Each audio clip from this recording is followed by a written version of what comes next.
Salutations, ladies and gentlemen. It is hit play, that time of the week.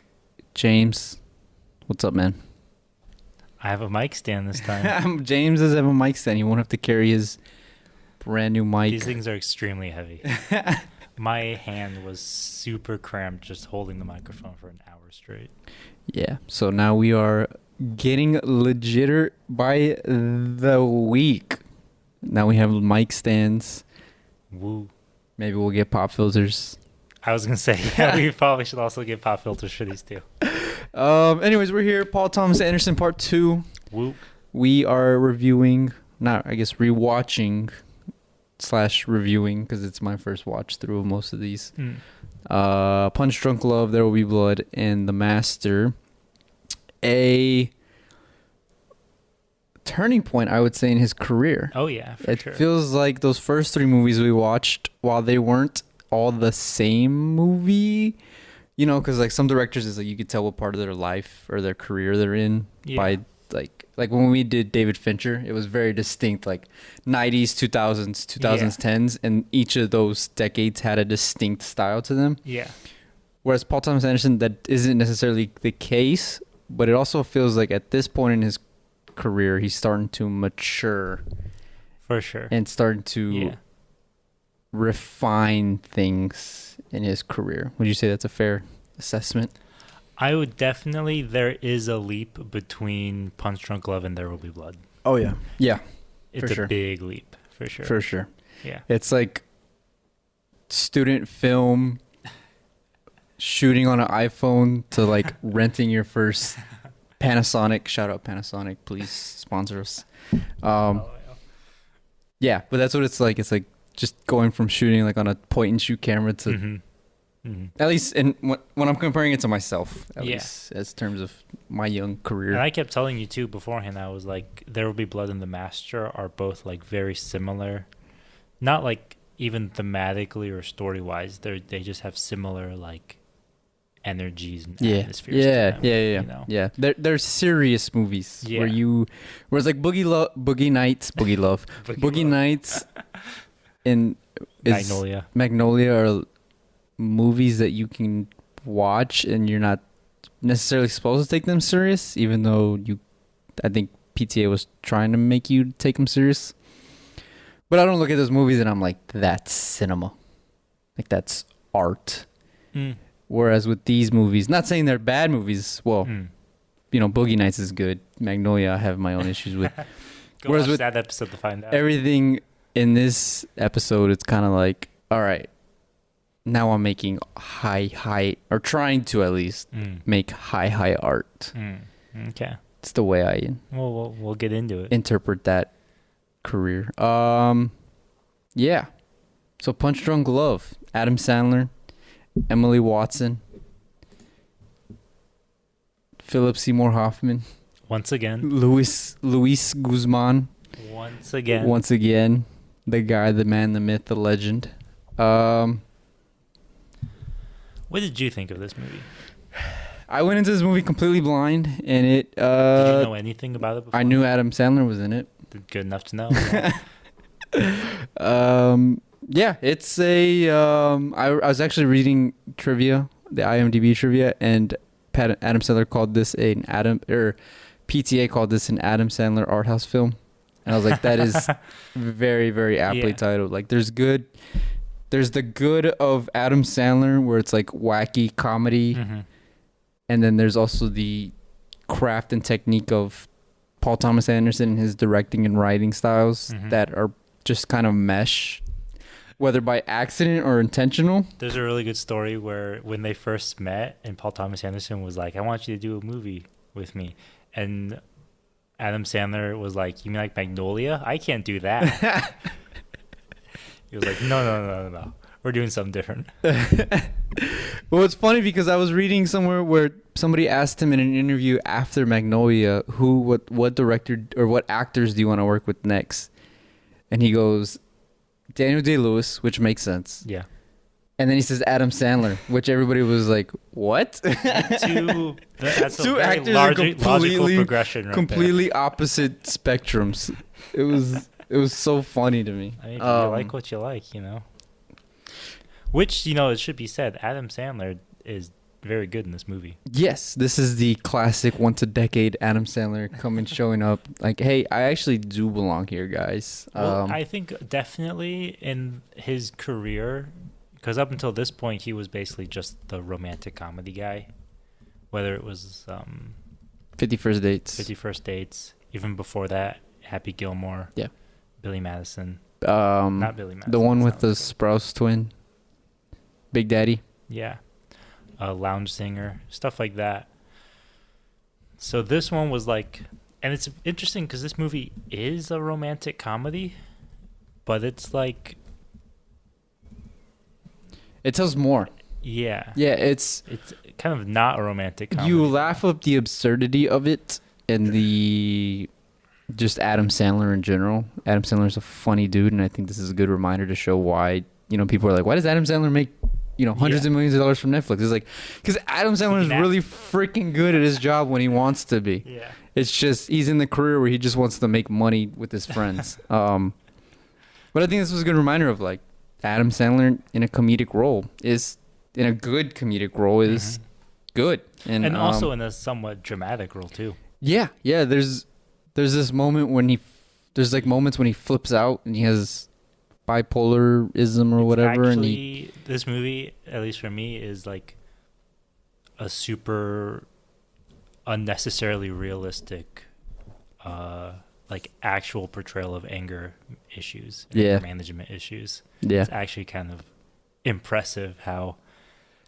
an actor like that is able to. Subtle it is, yeah. And that's funny too, because I remember Paul Thomas Anderson was talking about part of the reason why he wanted Adam Sandler was because he was like, you know, whenever Adam Sandler gets mad in a movie, it's like he's actually getting mad. So he very specifically wrote this character for Adam Sandler, because when the character gets angry, and Adam Sandler, you're like, you believe he's angry. You're like, he punched that wall. We're not used to seeing him that way. We're always used to seeing him as like the big dummy. He's the goofy slapstick. Yeah. So when he actually gets pissed off, like when he's yelling at his sister in the phone booth, he's like, you don't have any right to treat me like this. Fuck you, fuck you, fuck you. I'm like, whoa. That's like 7 too many F-bombs right there. It's a little excessive, Adam. But yeah, well, what can you do? So, I mean, overall, what do you think about this movie? I guess just story-wise or plot-wise. I mean, to me, it's like rom-com, but instead of the issue being like romantic. Yeah, it's stupid in a good way. Where it's, you know, Adam Sandler is being extorted for money off of a sex phone line. Yeah. And it's like, I appreciate that Paul Thomas wanted to do something a little different in terms of just like, I can't be with you because I'm broken inside. Yeah. And it's like, no, actually, I can't be with you because, like, drug lords or whatever the hell Philip Seymour Hoffman is, they're actually after me, trying to beat me up. Yeah. And you might actually be in trouble. I'm going to be honest, though. I've never cared for this movie. I did enjoy watching it, and I thought it was nice to see Adam Sandler in a somewhat serious role, but this isn't going to be a Blu-ray purchase for me anytime, ever. There's two things about this movie I love, and that is all the moments where Adam Sandler freaks out and gets super angry. Yeah. I think that's cool. The best parts about this movie. But also the cinematography in this movie is also, like, really, really, really good. I love, this feels almost like not realistic. It feels really naturalistic. It comes across that way in a lot of moments where it almost seems like they just use natural lighting in some scenes. But I really love the use of lens flares in this movie too, because they have the title card has all the moving colors, and the lens flares match that throughout the movie with all the blues and reds. I think that's, I don't know. It's a nice touch that I really like. Something I really noticed about the cinematography is it's hella overexposed. Oh yeah, especially during the day exterior scenes. That was probably part of that naturalistic. You can't even see the trees or like the the sky. All you can see is Adam Sandler walking in an alley, and that's and really the sky it. is like just white. Yeah, yeah. And I was like, I noticed that immediately, and while it makes sense to a degree because it's kind of telling the story of a guy who isn't really all there. By the way, what is he? Does he have issues? Oh yeah, he has Okay. to. Like real issues? I mean, he says he's depressed, but it's like I feel like it goes deeper than that. Well, I mean, I think a lot of his issues just stemmed from his family. Yeah, it can't be easy growing up with seven All of sisters. his- What is it, seven sisters? Or Yeah, something like 7 sisters who were so frustratingly overbearing on them, even as a viewer. Or I was like, please just smash the windows, and then he does, and I'm like, yes, they When deserve it. Yeah, when they go into that first dinner party and they're all making fun of him. I'm like, And I we was just- like, okay, 1 or 2 is cool, but it's literally all the sisters. Yeah. And I was like, I was like, this is a bit too much. This as you're suspending my disbelief here a little bit. Makes sense though. I mean, what do you think the statistics are on that for 7 children, 8 children, 7 of them girls, 1 of them LMAO. It has to have happened not before. very high. Has to have happened before though. But I mean, yeah, so those for me, this movie, even rewatching it, I like was just checked out every now and then. Yeah. What do you think of the acting? I thought it was fine. I think for the most part. I think the Emily Watson character was a little bland. Maybe because we don't see any of her perspective, whereas I think for romantic comedies, it's like you see both the guy's perspective and the girl's perspective throughout, whereas in this one it's just focused on Adam Sandler's perspective. Yeah. And for a like movie about a relationship to work, you think you would know what both people are thinking, but we only know what one person is thinking at all times. Yeah. So she probably comes across a little flat because we just don't get to see. My thing is why is she interested in him? Yeah. Other than the sister tells, I've been talking about you at work or something along those lines. I forget what exactly it was. I think she said that she saw a picture of him Yeah. Oh, okay. Yeah. There you go. Yeah. Because they had that picture on the sister wall. had it on the wall, right? Yeah. So she saw a picture and was like, I want to meet that guy. I was And like, she what just did. more. Yeah. Like the sister wasn't hyping him up, because I know damn well the sister wasn't hyping. She him wasn't up. doing anything, no. Like, what's What the can you do? like why is, especially because he has so many problems. Yeah. Just dealing with her, Yeah. and he's borderline creepy. Like, who Mhm. flies all the way to And he Hawaii, lies all the and time. he's a liar, and it's kind of like I don't know, man. If I There's a walked few in, red like, flags listen, there. all I'm saying is, if I went to go see a girl at work and she had a gigantic stack of pudding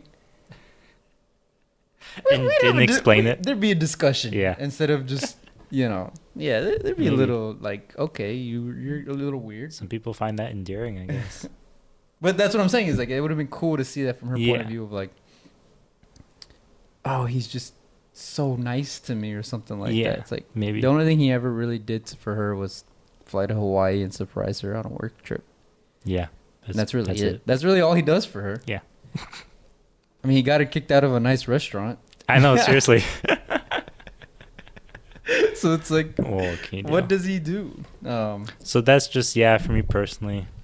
This movie has always been kind of a dud for me. It's just not my... I appreciate the idea of doing something different with a romantic comedy. mm. This just wasn't it for me. But there are things about it that I like. So I would probably put it in the C tier. I would as well. Yeah. Yeah. I would as well. One was nominated for the Palme d'Or. Didn't know if you knew that. I did. Very I think I surprising. forgot. Yeah. I mean, it's at least short. I'll give it that. I did appreciate that. It's short. Very, very much. Coming from Magnolia and then going to both There Will Be Blood and The Master. Yeah. This is like... I do not mind A breather. Listen, I don't mind length. I don't mind long movies. Let me better phrase that. I don't mind long movies when stuff is happening. Like The Godfather's 3 hours. The Lord of the Rings Definitive Edition is 4 hours. I'll watch those when stuff is actually happening. But I'll also watch a good hour and a half movie. Yeah. If it's nice and Yeah. concise and compact. Yeah. Which I would not choose this movie if given the options. Yeah. Sadly. Taika Waititi claims this is one of his favorite movies. Apparently, a which lot of people love makes this movie. Sense. Yeah. Because this is like, I feel like a Taika would make a movie like this. Oh yeah, for sure. He probably actually has. Now that I'm thinking about it, Yeah. this is like right up his alley. I think he's just a Paul Thomas Anderson fan because the cinematographer for The Master was also the same guy, the same cinematographer for Jojo Rabbit. So he probably saw The Master and was like, "I'm stealing this guy out from under you." Yeah. So other filmmakers who have liked it: Judd Apatow. Understandable. He Bong is the Joon-ho. romantic comedy guy. Wow. Guillermo del Toro, Barry Jenkins. Barry Jenkins. He did Moonlight and Beale Street Could Talk. Owen Wilson. Oh god damn it! Timothy Chalamet. Chalamet. The man, the myth, the legend. Yeah, it was a box office flop, which makes sense. You know what's really interesting about PTA? I feel like almost all of his movies are flops. Yes. I think his highest grossing movie was either No, not The Master. Is either There Will Be Blood or like Boogie Nights. I think. Yeah, one of those two. And that's it. He keeps getting away with it. Yeah, that's interesting. Can we talk about that for like 5 minutes? I was actually thinking about that today too. Why does this man keep getting jobs? I mean, he makes good movies. Don't get me wrong. He makes really, really well-made movies. I mean, but he is not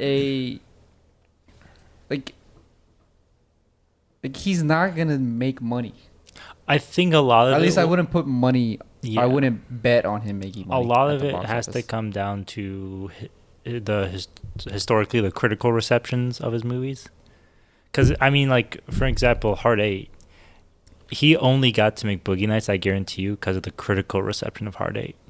That movie made no money, but every critic loved it. Yeah. You know. Sure. And so I think that's mostly just what's carried his career is just people like his movies and them. Yeah. It's like he may not have mainstream appeal, but the appeal he has, like people love it. It's like Linklater, I think. Yeah. Or Denis Villeneuve. Yeah. That's another good one. Pretty much. Yeah. So. Where it almost feels like a gamble on the distribution companies. Yeah. That we'll put you in the box office. And we don't think we're going to make money at the box office, but what we hope is you're going to be at the Academy Awards, and that'll work as like a that's sort a big of thing too, marketing thing. And we can maybe make our money back at, Blu-rays DVDs and 4Ks. Streaming, yeah. Yeah, streaming. Because, I mean, Boogie Nights is like a big hit on Netflix. On Netflix, and There Will Be Blood is a big hit, and Inherent Vice has made runs around cable channels and stuff like that. So anyways, I guess that makes sense. All right, let's move on to the big boy, the one we're both excited for. I actually rewatched this one at work because you had nothing else to do. I had stuff to do, but it's like preparation for a podcast, man. Come on now. There Will Be Blood. And that's all we're going to talk about for There Will Be Blood. All right, moving on. The Master. Let me ask you this before we get into actually breaking down There Will Be Blood. Okay. Have you read the book that it's based on? I Oil, have not. No. By Upton Sinclair? No. Okay. Which I think it is like, from what I know, it's only really partially inspired. I was going to say. Enough inspired by the book that it is credited as being based on it. Yeah. But P.T. Anderson, I think, has spoken that he basically just did a lot of research and collected a lot of notes, and just most of his notes were from the book. Therefore, yeah, I wonder how much of an adaptation it is, because like to adapt something like this, either Upton Sinclair was one of the greatest authors of all time, or which I mean he was, but you know what I mean. LMAO came out in 2007. Now, $76 million at the box office, $25 billion budget. How long did it take from when you first heard this movie to when you first watched it? Maybe like a month. A month? Yeah. Wow. Because my friend, I remember one of my roommates and I were going through Netflix, and it had just come out on Netflix, and he was telling me about this movie, which, by the way, he doesn't like it. Shout out to Brendan. You're an idiot. No, I'm just kidding. He's not going to be watching this. Probably not. No. But yeah, he told me about it, and I was like, oh, you know. I saw the poster. I saw the little clip that Netflix puts on, and I was like, I'm gonna watch this movie. Yeah. And then like a month later, I actually sat down and watched it, and I was immediately hooked. I watched it like 3 times that weekend. Yeah. Such a good movie. Jesus Christ. I think I've told you this before, but after I watched this the first time, I just felt like I needed to take a bath. Yeah. I remember you saying that too.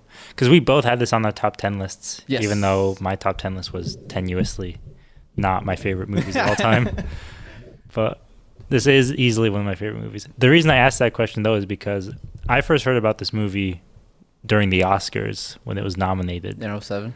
In 2007. Or 08, I guess. And I whatever. didn't watch it until I was in high school. So So it had been a minute. It had been a hot minute. But it had always stayed kind of in the back of my head just because it's a good title. It's a great title. That's like, I remember professors always taught us when writing screenplays to make provocative titles because provocative titles is what's going to sell. Mm-hmm. And like, There Will Be Blood. Yeah. What did you think of when you first heard There Will Be Blood? was me in 2007 watching the Oscars where it was like every movie was Star Wars, Indiana Jones, and it's like, what? There Will Be Blood? Here's There Will Be Blood. No Country for Old Men? What? What do you mean No Country for Old Men? What are you doing to my grandpa? It's like Squid Game for grandpas. Yeah. But seriously, though, that was one of those things where I was just like, There Will Be Blood. Why would you ever title a movie like that? And just the poster, too, where I was just like, this seems curious. Yeah, because it's about oil and, you know, an oil baron and an oil man. I'm a self-proclaimed oil man. So why would it, like, There Will Be Oil should be a more apt title. So why would it be called There Will Be Blood? There's no blood in the movie. Well. On camera. Spoiler alert. Yeah, let's get into it. All Best right. Picture noms, Best Director noms, Best Adapted Screenplay. Best Cinematography, which it won for, and Yes. Daniel Day-Lewis. I think this actually started his streak of like 4 or 5 straight Best Actor wins. Not bad. He's very good. Yeah. Do you have a favorite part of this Yes. movie? What stands My out? favorite part about is this when they movie? strike oil. Like that scene itself. Fucking love that scene. When they I'm sorry for cursing so loud. Sorry, Mom and Dad. But I was watching that scene at work today, and I was like, God damn, I love this scene. It's pretty good. That to me, that marks the like Daniel's turn, because I was watching it with the mindset of like, all right, I need to break down character, I need to break down like development and plot and all this stuff. You know, I got to do the film, teach professor stuff. Oh my God, I run a podcast. LMAO.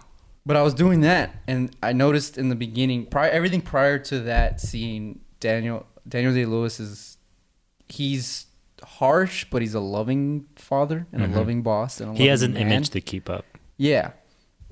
And as soon as they strike oil, He's in charge. he's just he's a dick. Yeah. Like, he is an asshole. He sends his son away, which, you know, I don't He has blame the him money for now. too much, but like I don't know, you can't hire a tutor, an in-house tutor. I know, seriously. But yeah, just I love that scene. I love how he goes from, you know, cinematography. He's clean when he goes into the oil. He comes out by the end of the night. He's dirty in oil. And he's looking at the fire. Yeah. And he's all slumped over. And I'm like, oh, this is cinema. This is cinema right here. That's my favorite scene in the movie. LMAO. That's my favorite scene in the movie. What's yours?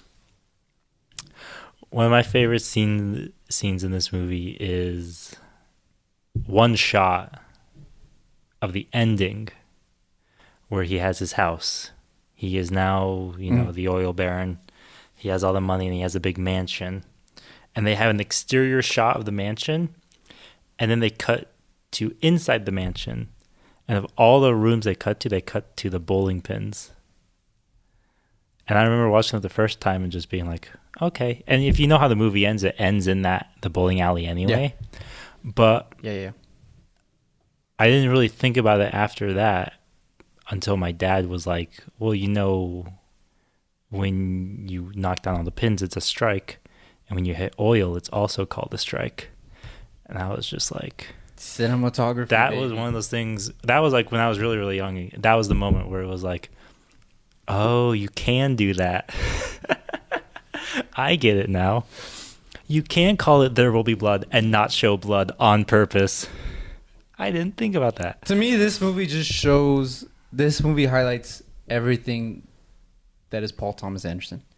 It's too. Great cinematography, which also, is Robert Elswit. We should also shout out him. He won the award. Yes, he did. Very good and it's exterior for a film shot almost entirely in exterior shots, which is painfully difficult to do consistently all the time. And he made West Texas actually look pretty, which if you've ever driven along West Texas, you know that is extremely hard because West Texas is ugly as dirt. I guarantee literally. You, their entire, wherever they were filming, it probably smelled like natural gas all the time. It was in Texas. Too. I know it was in Texas too. Did you know that No Country for Old Men was? They were filming in the same town. Yeah, I remember that.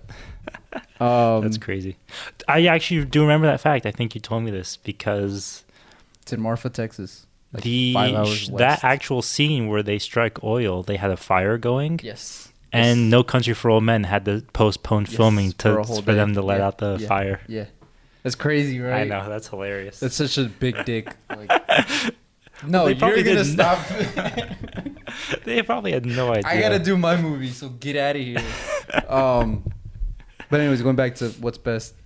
It's great writing. It's a great character. Oh, yeah. It's a great character study on a man obsessed with wealth and greed and who's willing to throw it all away. Mm-hmm. Literally everything around him for that. Because it's almost entirely, there's not really a plot. It is just a character study. Yeah. It is just character driven, for sure. And it tells a message of, to me, it told a message of kind of what's wrong with the American dream and the idea of the American dream, of these guys who went out there and they sold us. What's the metaphor I'm looking for? I don't know. Opportunity. They sold we're gonna build. It's in one of Daniel Day-Lewis. It's in one of Daniel's Plainviews. They're both called Daniel, so you're right either way.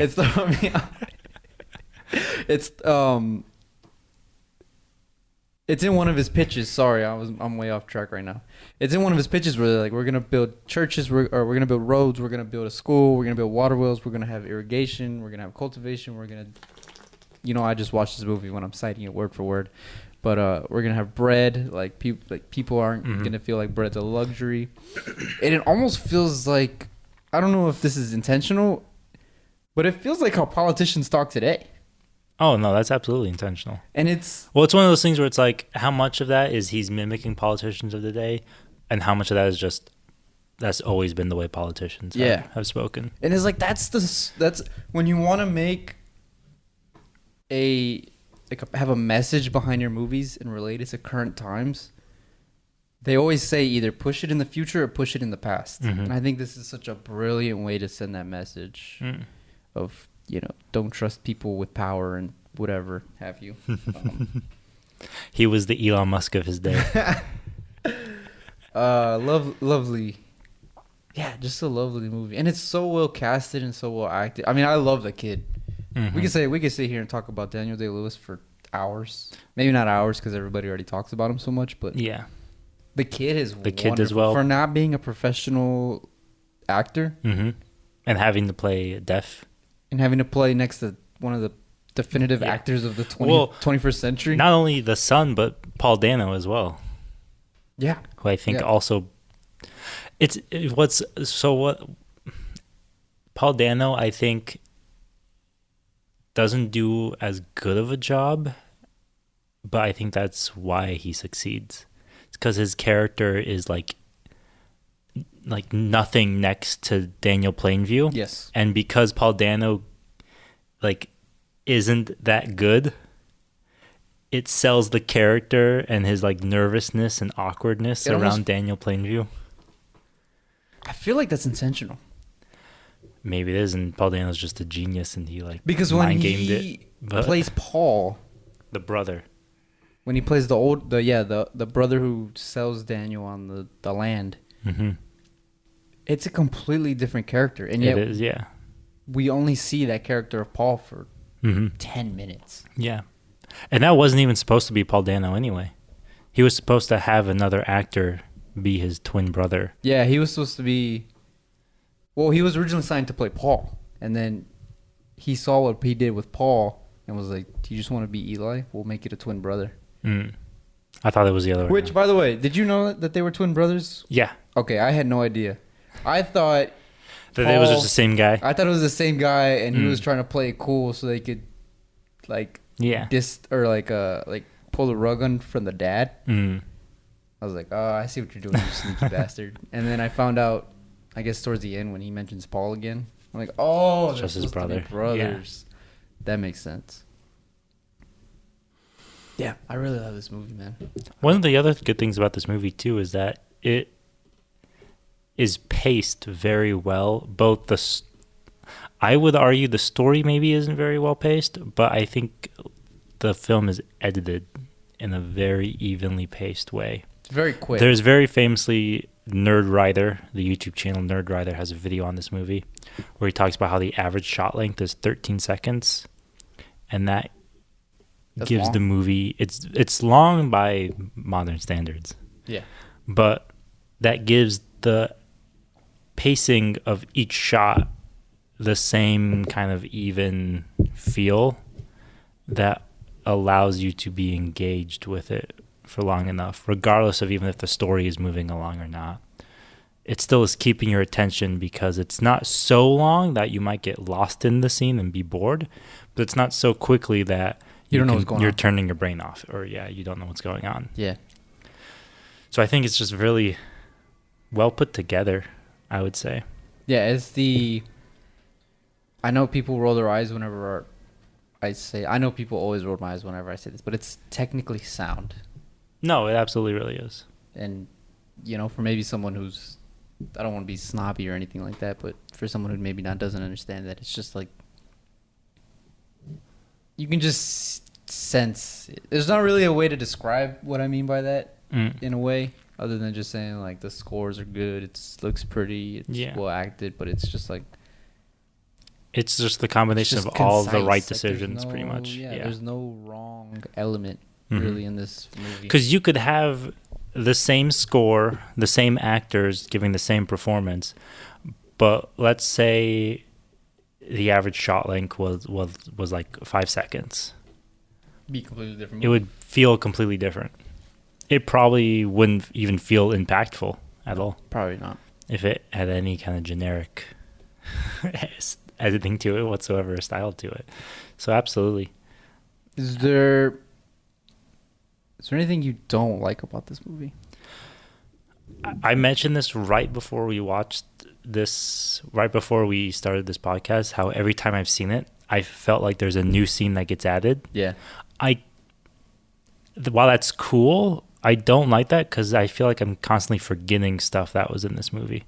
Where it was like when you told me that you had left off when the brother shows up, and I had to think back okay, the brother. Do I remember that from the 5th time I've seen this movie? Do I remember that from... Who is the brother? Yeah. So that would probably be my only complaint about this movie is, like I said, that's why I'd say the story isn't very well paced, because I still feel like there are some elements to this film where it feels like he's just going through the themes of quote-unquote the American dream as opposed to telling a story. And I feel like the brother moment falls into that a little bit. I also think his whole conflict with his son, to a degree, falls into that a little bit. Yeah, that's the only thing I wish we would have gotten more of, which is kind of hard to say in a 2-hour and 38-minute movie, is more of the relationship with him and his son. Because we get 30 minutes of it, and then he's deaf and sent off to deaf school in San Francisco or wherever. So it's kind of like he asks. A really thing that I noticed this time around watching it was when they had first camped on the Sunday Ranch, and he asks, and the son's like, Mary says that, her dad beats her when he's young, and the Daniel Day-Lewis actually looks at the son and is like, which one's Mary?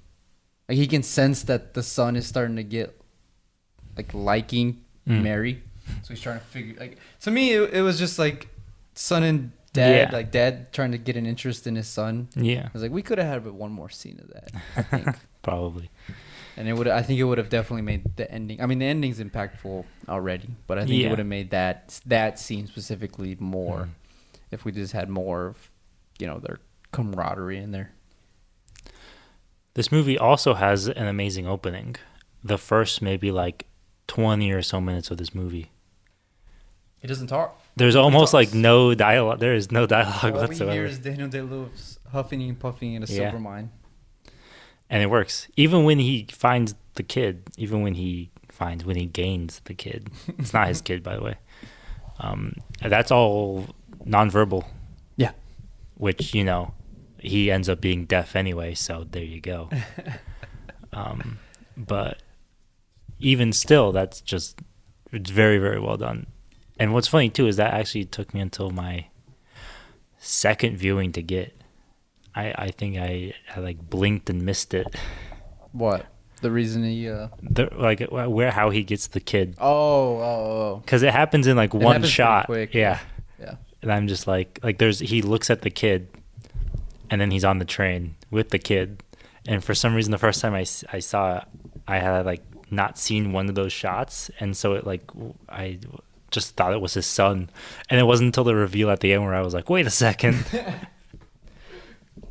I gotta go back. How do you feel about the ending? Critics have often not liked the ending. It's one of those things where I don't know. I'm gonna lie, I cringe at the milkshake line. I drink your milkshake. Doesn't do it for me. Yeah, no, that's fair. It's a good and strong ending, I think. 'Cause it basically, what does he say? I'm finished or I'm done or something like that? Yeah. Where it's like, I don't even think the ending line matters. I think it's more so just whether it's the symbolism or the, what's the word? Metaphor of his representing greed and power, physically murdering the representation of religion and spirituality. Mm-hmm. Which, has happened in America to this day. Sure. And it has always happened in America. So it's a fitting ending, within the theme of the American dream. Yeah. It's just, you hate to see it. Paul Dano's such a nice guy in this movie. You hate to see it. Yeah, true. Why? What do you think? I was a little surprised it ended right there, to be honest. It's like, oh. He just killed somebody and we're not going to see the repercussions of him killing somebody? Yeah. At least my first time watching it. Now I understand, that's just, like you said, that whole theme behind why he did it. I don't mind it. I think it's...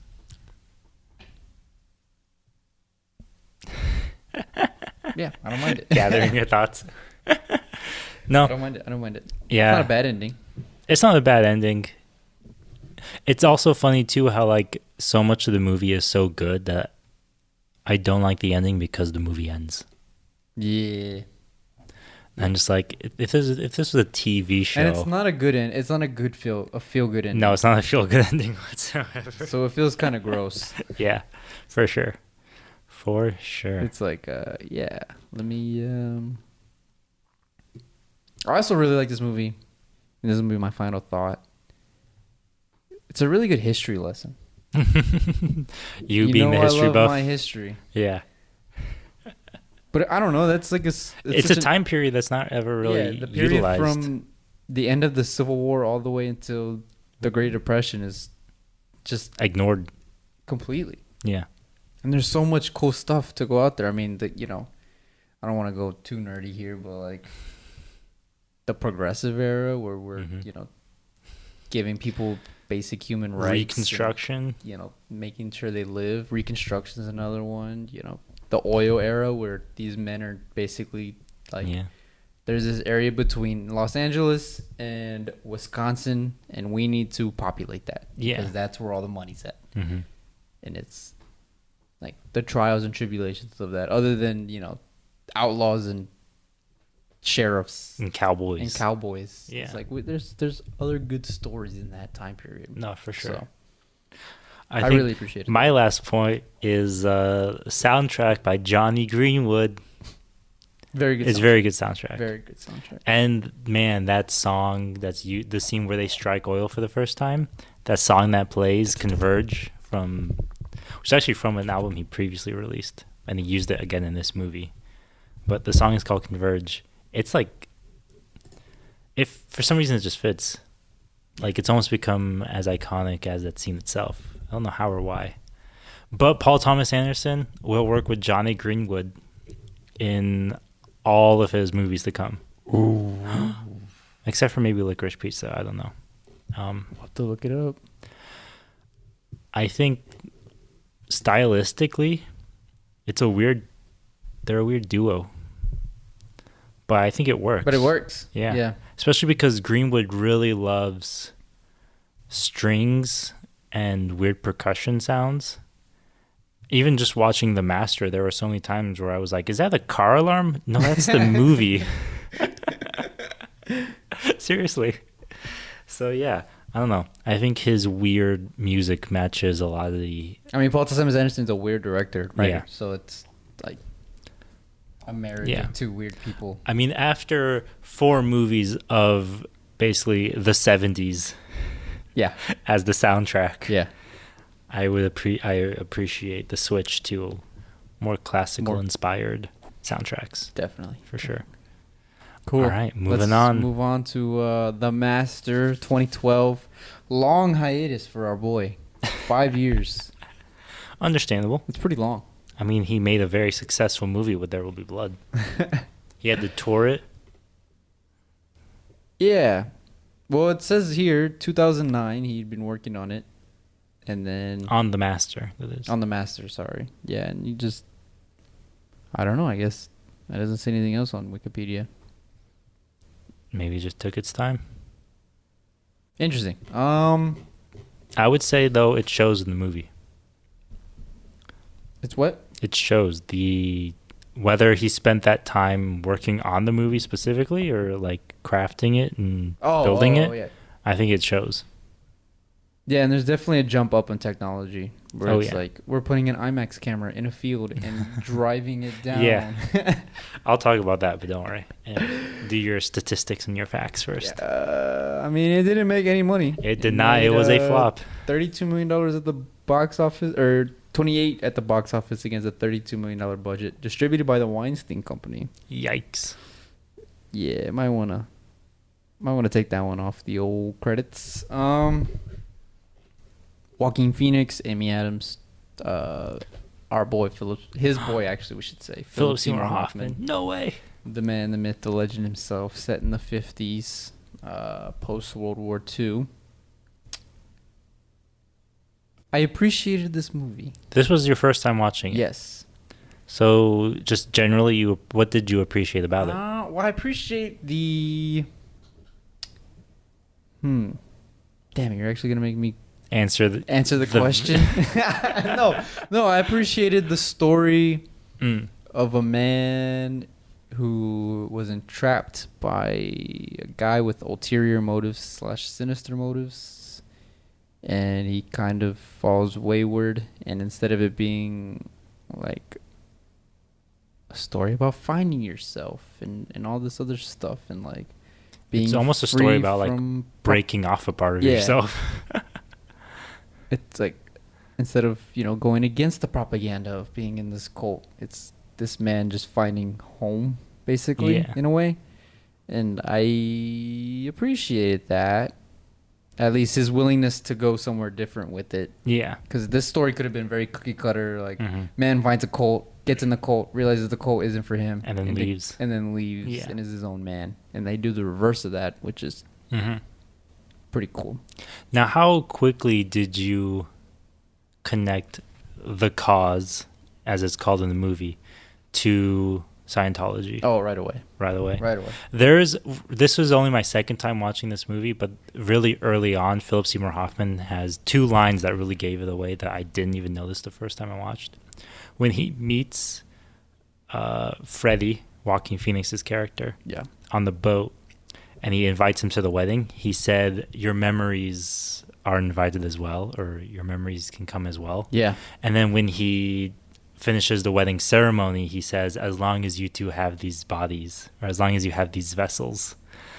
And I was like, very dead giveaways that I'm surprised I didn't catch the first time. He's just weird from the beginning. Yeah. Like, he's just a weird guy. He's charismatic in a way that's like untrustworthy. Yeah. He's too... He's too on top of Like, things. Joaquin Phoenix is a stowaway, and he just lets him in. As Yeah. soon as that happened, I was like, all right. Like, I've watched enough movies to know something sinister is afoot. But, yeah, it's an interesting movie. So in terms of plot and character, it would be a A+. Yeah. I mean, it's a good... It's another character study. But did you like the characters at the very least? Really a whole lot goes on other than just watching characters. Did I like the characters, like me individually, or is how they're written? Both. Do both. Me personally, no, I didn't care for Joaquin Phoenix's character. I Yeah. could see the thought process about writing a character like this, a World War II vet that's kind of shunted to the side by his own country, Mhm. which is, something that's done numerous times. Yeah, and is very realistic And is a as it very, happened. very realistic depiction, unfortunately. Mhm. So I appreciated that, and showing, like, he just wants to find a home, and he's an interesting character, and he just, he needs to find purpose in his life now that the war is over. Mhm. Because, he's kind of trying to get back to his girlfriend, but not really. Mhm. So it's like, what's going on? And then, I don't know. I just couldn't get into him too much. I thought It doesn't help that he mumbles all of his lines. He's a weirdo. Like, He's erratic. he's trying to hit, like, bang girls in the back on his lunch breaks. Like, I don't know, man. I don't know. This character just was not. It just wasn't for me personally. I see. The Philip Seymour Hoffman was a good character, but on his own, without, like, a really strong. Without the foil in Joaquin Phoenix. Yeah. It's an interesting character, but it needs a stronger foil. Mm-hmm. For me, at least, in terms of just, like, something to play off of. I see. And it didn't really feel like they ever played off of one another. That's understandable. But I mean, for me personally, this is one of those things where I would agree that maybe they're not, like, the strongest characters, the strongest versions of these types of characters they could be. yeah, However, thematically, I totally understand what Paul Thomas Anderson was doing yes, with I as well. the Apollo with, Apollo versus Dionysus, that classic tale that's in everything. Not everything, but a lot of stuff that I've read. And so I get it, and even just in terms of, like, the individual, like, how those characters play, because he puts his own spin on it as well with the use of sex in this movie, which is both really subtle and really upfront about it. Like, there are very nuanced hints at it with the Joaquin Phoenix character, like with the sand sculpture at the beach and him making up, like, trying to get dates with random women. Yeah. But then the movie just goes full, like, in your face, like, where it will skip to Joaquin Phoenix's perspective, where he just sees every woman as just a naked body to sleep with. And it's like, okay, maybe reel it back to the more subtle parts now, my guy. But I understand why he would do that, because how it affects the Hoffman character and how he, like, wants to be like the Joaquin Phoenix character but can't. He doesn't allow himself to be like that. Yeah. And so those moments where he has to reel himself back in. That I get. And I also appreciate then how Anderson uses the Amy Adams character as she's probably the strongest character in this entire movie, just in terms of, like, her role in the story. She, like, has control over the Philip Seymour Hoffman character. Yeah. And he's the main character. Yeah. That I really, like, those elements I appreciate. But I definitely do agree with you. They could all be stronger.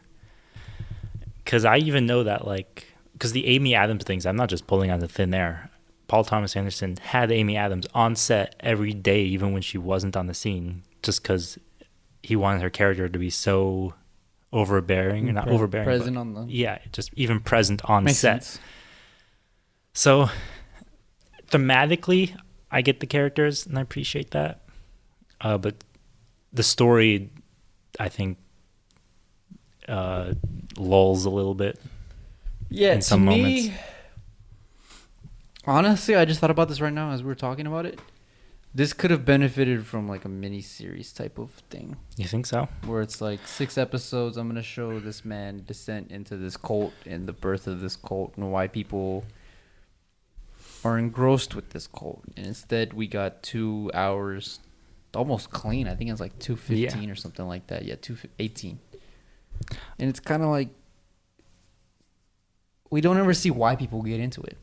That's true. We see Freddie's point of view where it's literally, Mhm. I just need work and you're nice to me and we're drinking. Mhm. It's like, okay, that makes sense. Yeah. I don't agree with it. I don't think it's the strongest narrative choice, but it makes sense. Yeah. Right? But everybody else is like, why are 50 freaking people on this boat with him? Yeah. What does Yeah. he do? for What did he these do people? beforehand? Yeah. Yeah. It's like, I thought we were going to go there. You know what, though? Now that I'm talking about this, sorry, Yeah. I didn't mean to cut you off. No, don't worry. I really thought this was going to be a Jim Jones thing. Kind of thing. Yeah. That's understandable. I Yeah. really thought, like, when they were talking, like when I saw the 50 people on the boat and they were talking about like, oh, we travel around the country on the boat and this and that and this and Yeah. that. I was like, what? Is this Jim Jones? Yeah. Like, is this gonna go where I think it's gonna go? That's Like, understandable. Holy crap, this is scary. There is I'm so sorry. no, you're good. So, 2 things. I think first off, if the things that this movie isn't about the cult at all. It's not about Yeah, the sure. religion thing, whatever. So it's understandable why. Because if it was going to be a miniseries, for sure, I think it would focus on the cause Cool. and the cult. But as a movie, to focus on those 2 characters, that makes sense. There is a really good scene in this too when they're in Arizona, and I think it's Laura Dern walks up to Philip Seymour Hoffman. On my birthday, by the way. Was that on your birthday? May 21st. When she Nice. said that, I was like, hey. Oh, That was pretty cool. Never hear my birthday in movies. So Same. sorry, I didn't mean No, to you're cut you off. good. She walks up and she asks him like, why did you change this from like, can you recall to can you imagine? Yeah, I really like that scene. That was a cool part. And that's for me, that's like, well, okay, this is the cult aspects. Are we going to get more into that now? No? Okay. Like, as a character's piece, the cult aspects are just as interesting as the character aspects. The problem is that this movie only wants to focus on the characters and not on the cult. Yeah. If it had done both, well, one probably would have suffered at the hands of the other anyway. So It also just would have been good conflict to see Joaquin Phoenix see all these guys and people calling out Philip Seymour. mhm. And it would have just been like, it would have been good either like make or break situation for him. Where he's Yeah. like, do I stay with this guy who's done everything for me or Mhm. do I, you know. Because at leave. times where we do see that happens, he doesn't have that conflict. Right. He just defends him anyway. Right. Like when they come to pick him up in the car Yeah. and he's just throwing hands for no reason. I mean, not for no reason, but it's throwing hands. Just, Yeah. Just to throw hands. No questions asked. I Just, know. I'm there for you. It's like, What can you do? I mean, I get that his character would do it, but it's also like, what is his character? Yeah. I don't know. I just didn't think it was the strongest choice. Understandable. PTA's favorite film he's made so far, though. What do you think of that? I can see it because, like I said, thematically, there's a lot to take into this movie. Yeah. But also visually, this movie has amazing cinematography. Oh yeah. This is a good example of a movie that has good cinematography and it looks good. Punch Drunk Love had great cinematography. It just looked washed out. Yeah. Didn't look great. This movie has amazing cinematography, and the colors in this movie are amazing. Should be noted, aesthetically just different. And we mentioned this where... And it is a different cinematographer, prior to this movie, everything was more natural and realistic to a degree, other than Punch Drunk Love. Mm-hmm. Whereas this movie just went full saturation, like premiere saturation, 80% slider, all the way up. And it's very noticeable. And there's also a distinct color palette. Yeah, there's a lot of reds, blues, and yellows for sure. Yeah. And every other color is either black or like dark green. Yes. So the individual shots will pop out for that reason, but this movie just, I think so. A lot of the visual changes in this movie, 100% come from shooting in IMAX, shooting in 65 millimeter. I mean, it's so freaking wide. And I remember I was telling you this during the movie where I was like, you'll notice how Paul Thomas Anderson would do handheld or Steadicam, but he's working. IMAX cameras are freaking huge. Like all these are dolly shots now. He has to lock the camera down, or he can only move it on a dolly. And there were individual shots where I was like, okay, that probably wasn't a dolly shot, and that's crazy because this is pre-Interstellar, where Nolan was freaking putting IMAX on like a shoulder rig. Yeah. So for them, like, now this movie wasn't entirely shot. I think they said that there was like 80% or 85%, something like that, was 65 millimeter. So for some of those, what appeared to be handheld or appeared to be Steadicam shots, they might have been just normal film. But nevertheless, I think having to work with a camera that can only be locked down and move in one or two directions really forced PTA to rethink a lot of his approaches to framing, composition, for sure. Definitely. It's weird that, like, I don't know. This movie just looks very different from a lot of his other movies. Mm-hmm. And I can't really put my finger on it, but I don't know. Well, I think it's just the wide lens. The wide, for sure. That's probably it. Aspect ratio. He just shows. It's just big. Yeah. And what I've noticed too is that he, on this movie more than anything else, he probably more individual. I would be surprised. What I want to say is I wouldn't be surprised if the average shot length for this movie is his highest in any of his movies. Yeah. Because there were some shots where I was like, dude, can we cut?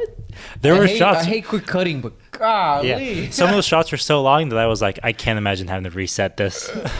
Like when they show up to the Philadelphia house and he's introducing everybody, and then they all walk up and the camera follows them up the steps. I'm like, Jesus Christ. Like, why can't we just do conventional storytelling, conventional shot taking? Seriously. I appreciate your affinity for, wanting it to be different, but there's a scene really earlier on when Joaquin Phoenix gets in a fight at the mall with the guy, and they're like throwing glasses at each other. Yeah. And I'm just like imagining hearing, all right, reset everybody. Oh, that would have been a pain. Yeah, that would have been a pain. That would have been like Matrix levels of horrible to do. But 3 Oscar noms.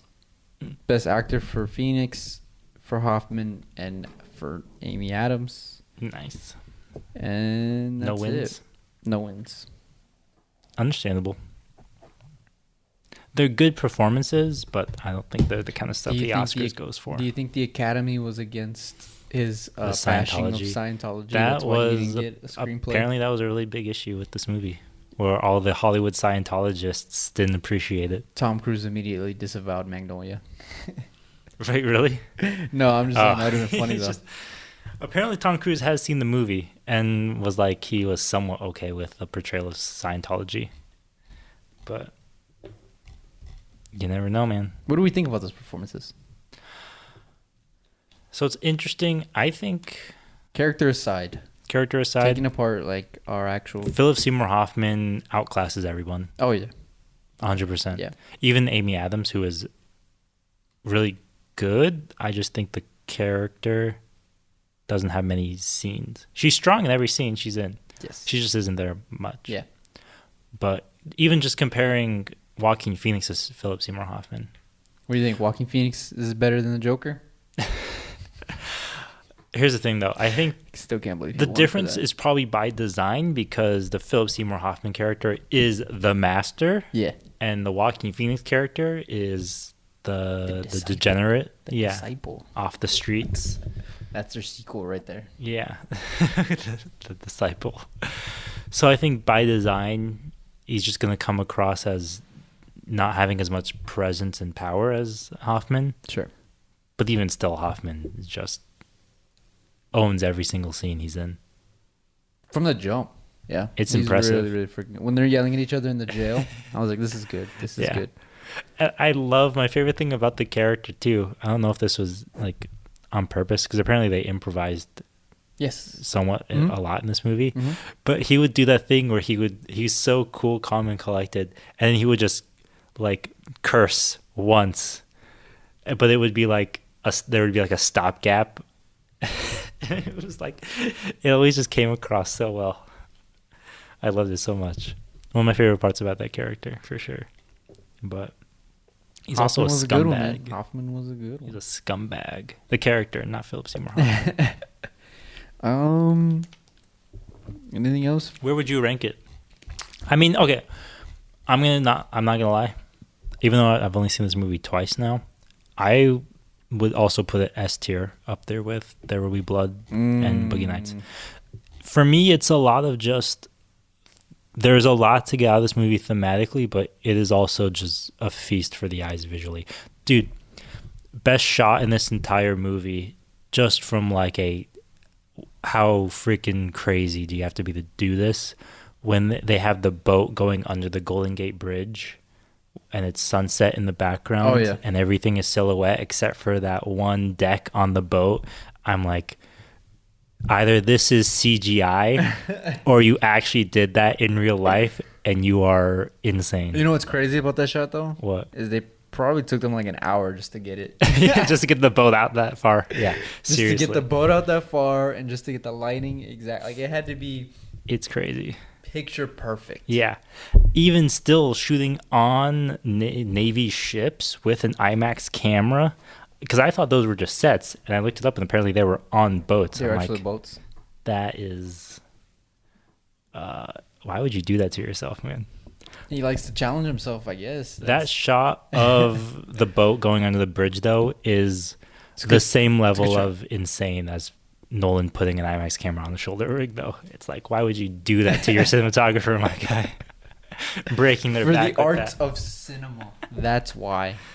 High Why art. would you do that? First fiction film to be shot and released in 70 mil since Hamlet. In 1996. Didn't realize Hamlet was shot in 70 mil. And now Kenneth Branagh, man, he wanted to do it. Kenneth Branagh, speaking of Mad Men. Yeah. What can you do? Yeah, I don't know. I think I would put this one in. I feel like most people it would be for an me A tier. is as much as I enjoyed watching it the first time, I don't have any desire to go watch it again. I absolutely felt this. Like I said, this is only the second time I've seen it, so I have not voluntarily watched this movie since I was in high school. But even still, I don't know. It's weird. Because I don't want to put it in the C tier, because C tier implies that it's mediocre, and it's not a mediocre movie. It's good. Yeah, it's a good movie. It's like just an anomaly in a weird way. It just it's like watching Spotlight. Mm-hmm. I have no desire to go watch Spotlight again. But it's a good movie. But it's a great movie to watch one time. Yeah, I would agree. And I think, can I make it like a separate tier? Can that be its own tier for Spotlight and The Master? No, I'd put it in the B tier. I'd put it in the B tier. It's a solid movie that I enjoyed watching. It had some good performances. It had good acting, good directing. It just is not my cup of tea in terms of just rewatching a movie. I guess if I wanted to be conservative, I would say this is at least an A. Hey, man, you're entitled to your opinion. I'm not going to fight you about this. Well, it's definitely... Because here's the thing. At this point, now that I've seen it twice, I would only ever watch it again just for the cinematography alone. That's why you got to follow those Instagram pages. Those film Instagram pages. They pop up all the time. I'm good. And you know how many times I've seen freaking Wes Anderson's movies? I haven't seen Wes Anderson movies. I've seen them on Instagram. I just know they have to be good. I don't need to go see them. No. Whatever. No. Would you recommend The Master though? We haven't done that for any of these movies. Yeah, that's a good one. There Will Be Blood. I would recommend. I would also recommend. Let's go in order. Okay. Punch Drunk Love. Yes. I would not. It's an hour and a half. It's on Netflix. It's an I would Adam not. Sandler movie. It's a no for me, dog. I would recommend it. If you like Adam Sandler, I would recommend it. But there you go. There Will Be Blood. Oh, yeah. I was going to say, I would recommend There Will Be Blood as a good first Paul Thomas Anderson movie. Because that was at least the first of his movies I watched. You saw. So that's what I would recommend. I don't know, though, because it's at such a high standard for the rest of his movies that when you get a Magnolia or Hard Eight or Punch Drunk Love. Punch Drunk Love or The Master, it's kind of like, Fine. Either There Will Be Blood or Boogie Nights. I think I would rather people watch Boogie Nights first. That's understandable. Just because it's his first and it's an introduction and it's, there's rough edges to this movie, but it's still a great movie. Yeah, that's fair. Whereas with There Will Be Blood, it's like, this is flawless and nothing can ever top this. Yeah. It's like, it's the way I feel about The Dark Knight, It's like, I'm not going to recommend people go watch The Dark Knight as their first and only movie. I'm going to recommend, like, Inception. Yeah. Interstellar. Dunkirk. No. Interstellar's flawless, too. All right. The Master. If you watch There Will Be Blood and you really like it, watch The Master. If you watch There Will Be Blood and you only kind of like it or didn't, watch Boogie Nights. And that's my guide to Paul Thomas Anderson. I don't want to use the cop-out answer and be like, if you like Paul Thomas Anderson, watch this movie, because, like you said. No, that's absolutely 100% correct. You can say that about any director. But I feel like that's the only people who are going to watch this movie. But, yeah, it has a lot of Paul Thomas Anderson in it, and even though it's not maybe as strong as Boogie Nights or There Will Be Blood. It has there's a lot of good to it. At least. There's a lot of good. There's a lot of good to it. 100%. Yeah, I would recommend it. If you are into cinematography, watch The Master. If you like your film Instagram pages to be populated with Joaquin Phoenix, this is your movie. If you want your freaking wallpaper, I guess. Seriously though, it's really good cinematography. I think I would recommend this. Yeah. If you're a PTA fan.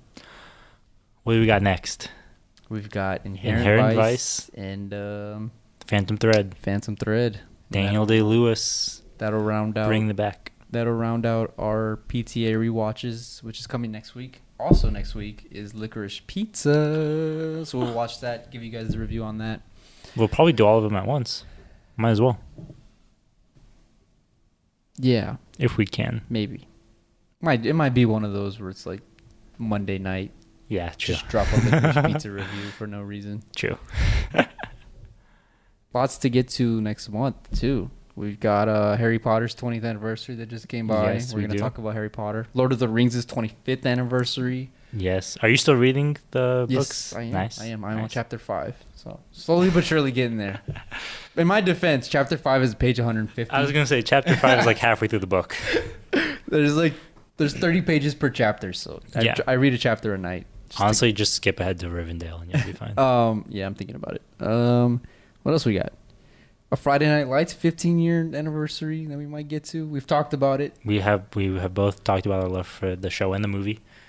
So by all means, I can't think of anything else that it's gonna come out. I don't know, but keep it here. We'll figure out 8-bit Christmas. We'll keep it here for any other things we talk about. So thank you guys for watching. Have a wonderful weekend.